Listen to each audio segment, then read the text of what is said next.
कभी कभी होता है कि बहुत तकलीफ है और नहीं हो रहा काम, बहुत दिनों से लगे हो नहीं हो रहा, हरा मूंग ले जाओ।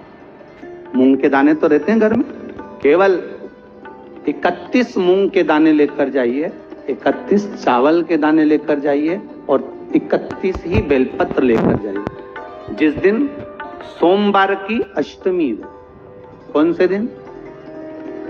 सोमवार की अष्टमी हो, उस दिन शंकर जी के मंदिर में जाओ, 3 चीज लेकर जाओ, मूंग के दाने, चावल, बेलपत्र। चावल जो 31 लेकर गए हो, अपनी कामना कर कर शंकर जी की देहली पर रख दो, चौखट पर। मूंग के जो दाने लेकर गए हो 31, वो नंदी के पास में, जो नंदी का पांव ऊंचा रहता है उस पांव के पास रख दीजिए।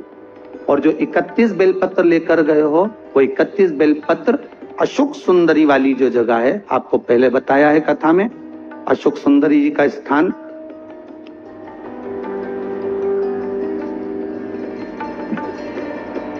ये शिवलिंग, ये जलाधारी जहां से पानी बहता है, उसके बीच में एक मोटी सी लाइन होती है जो शंकर भगवान की छोटी लड़की अशोक सुंदरी का स्थान है। शिव जी के 13 बच्चे हैं, 13 बच्चे में सबसे छोटी लड़की अशोक सुंदरी यहीं पर विराजमान होती है, जहां से पानी नीचे गिरता है। प्रत्येक शिवलिंग के सामने एक मोटी सी लाइन होगी, उस मोटी सी जो लाइन है अशोक सुंदरी, वहां पर जो 31 बेलपत्र लेकर गए हो, अपनी कामना कर कर पीला चंदन, लाल चंदन लगाकर उस पर समर्पित करते जाओ। उसकी डंडी जहां से पानी बहता है उस ओर होना चाहिए। आप निवेदन कर कर देखो, एक सोमवार की अष्टमी पर कर कर देखना, दूसरी सोमवार की अष्टमी आएगी, अपने आप आपका काम हो गया होगा। बाबा से निवेदन तो करो, क्यों भटक रहे हो?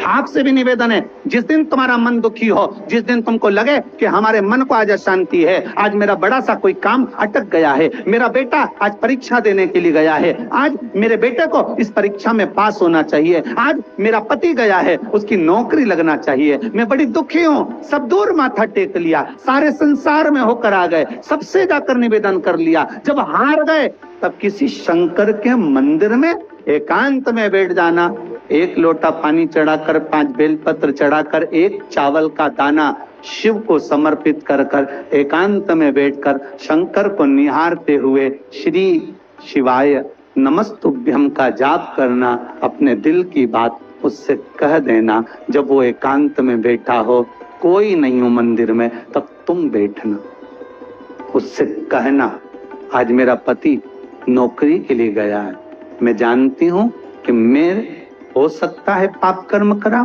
पूर्व में क्या क्या करा अपने को क्या मालूम, हो सकता है मेरा पति भी पूर्व में कोई कर्म विकार करा होगा, सारे जगत में धक्के खा लिया, सारे दुनिया भर में घूम कर आ गए, पर मेरे बाबा अब कहीं पर नहीं जाऊंगी, आखिरी है तू और तेरा द्वार, अब नहीं छोड़ूंगी। और उस बाबा से निवेदन कर कर जानू, 8 दिन 15 दिन इंतजार तो करो, उस बाबा से बोलने के बाद। एक टेबलेट भी खाते हो तो थोड़ी देर बाद असर करती है, तो थोड़ा इंतजार तो करो उसको बोलने के बाद, भटकना मत ही। उसके दरवाजे पर जाने के बाद भी अगर काम नहीं हो तो समझ लेना कि हमारा कर्म कुछ ज्यादा गड़बड़ होगा लगा है, अभी समय लगेगा, भटकना मत ही, नहीं तो इनके छोड़ के दुनिया के लोग तो बड़े भटकते हैं। शिव पुराण की कथा कहती है, 2 कदम भी हम अगर शंकर के मंदिर की ओर, शिव के द्वार की ओर बढ़ते हैं तो कहीं हमारा भाग्य प्रबल हुआ होता है, तब जाकर हम शंकर के द्वार पहुंचते हैं। भाग्य प्रबल होता है तब हम शिव के द्वार पहुंचते हैं। भाग्य की प्रबलता में शिव तक।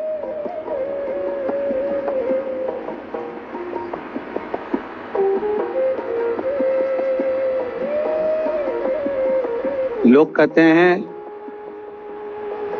भगवान के मंदिर जाया करो,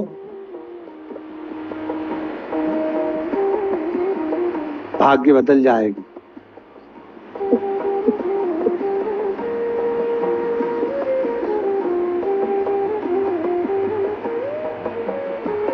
भगवान के मंदिर जाया करो,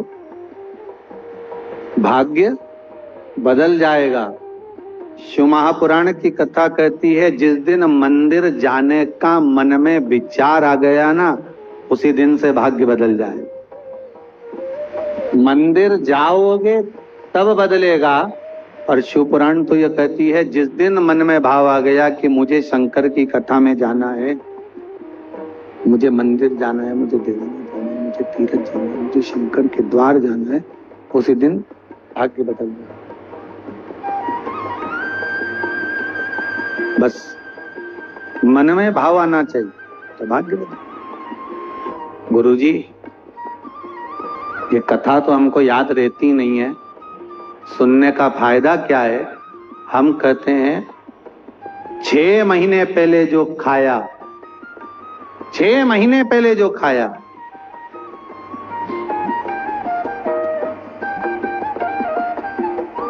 दो महीने पहले जो खाया, 15 दिन पहले जो खाया, वो याद नहीं रहता, पर शरीर में रक्त बनकर चलता है बहुत समय तक। उसी तरह शिव महापुराण की कथा भले याद ना रहे, पर एक बार अगर इस शरीर को मिल गई, इस आत्मा तक पहुंच गई, तो ये पक्का है मृत्यु तक साथ देने वाली है, यम की कैद से छुड़ाने वाली।